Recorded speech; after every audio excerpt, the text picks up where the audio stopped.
কালকে রাইতে এক ভিডিও একটা ছবি দিয়ে নোয়াখালীর এক ভদ্রলোক পোস্ট করছে, টিপু চৌধুরী গ্রেপ্তার। রাতের 2টার সময় আম্মা আমারে ফোন দেয় এই ছবি দেখে। আম্মা সারা রাত মোবাইল দেখে, কারণ এই যে গালিগালাজ করতেছে এটি করতেছে, আম্মার তো ভালো লাগে না।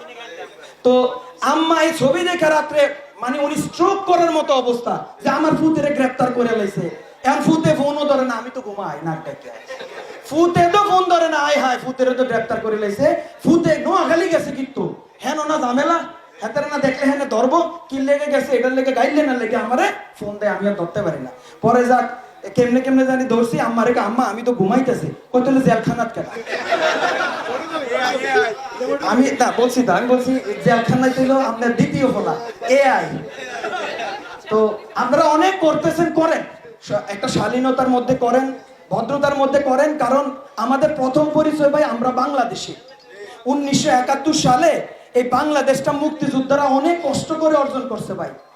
24-এর গণ অভ্যুত্থান, এই যে বাচ্চা বাচ্চা পোলাপান গুলা আন্দোলন আমাদেরকে শিখাইয়া গেল, কথা বলা শিখাইয়া গেল, তাদেরকে আমাদের ভুল্লা গেলে চলবে না।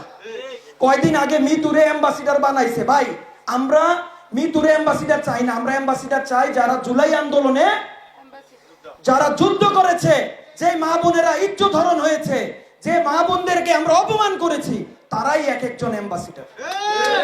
আমাদের অ্যাম্বাসিডার, আমি বারবারই বলি আমাদের কিচ্ছু লাগবে না। বিভাগটা হওয়ার পরে টিপু চৌধুরীর আর এই ভাষায় কখনো দেখবেন না। কিন্তু আপনারা দয়া করে এখন এই কুমিল্লায়ও দেখছি, এখন এতদিন তো যুদ্ধ আসলো নোয়াখালী, এখন আমাদের যুদ্ধ যেন কুমিল্লায়। সহ্য হইতাছে না ভাই। ভাই আপনারা হচ্ছেন আমাদের বাপ চাচা, আপনারা এতদিন করছেন, এখন আমরা করতেছি, আমরা পরে আমাদের সন্তানরা করবে, কিন্তু সহ্য হয় না ভাই। টিপু চৌধুরী কেন, মৃত্যু কেন করলো, সহ্য হয় না ভাই। এগুলো থেকে বেরিয়ে আসেন। এই সহ্য না হওয়ার কারণে আজকে এত বছর লেগেছে কুমিল্লাকে বিভাগ করতে। মিথ্যা বলছি? আসেন কাঁধে কাঁধ মিলিয়ে আমরা একাত্মতা পোষণ করি। আমি একা হিরো না, আমার ওই পিছনের টেবিলে ওই দিন আমাদের ইয়াসিন মহোদয় বলেছিল ওই পিছনের টেবিলে যে আছে হেতেও হিরো, আমি এখানে যে দাঁড়িয়ে আছি আমিও কুমিল্লার হিরো। অতএব এখানে বিভাজন করার কোনো সুযোগ নাই, ক্রেডিট নেওয়ার কিচ্ছু নাই ভাই। কয় খালি ভিউ ব্যবসায়ী বলে আমরা। আচ্ছা তা করলাম না হয় ব্যবসা, কইরা যদি বিভাগটা আদায় হয়, এই ব্যবসায়ী তো ভালো।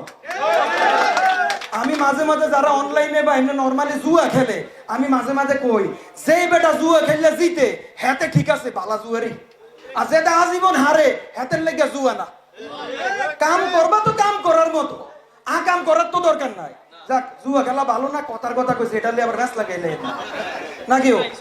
তো এখন আমরা চাই সুন্দর একটা বাংলাদেশ, সুন্দর একটা সমাজ।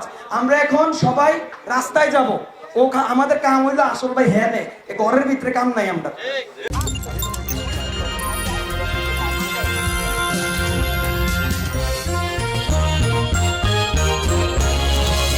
গ্রাম বাংলার কথা বলে বাংলার টিভি।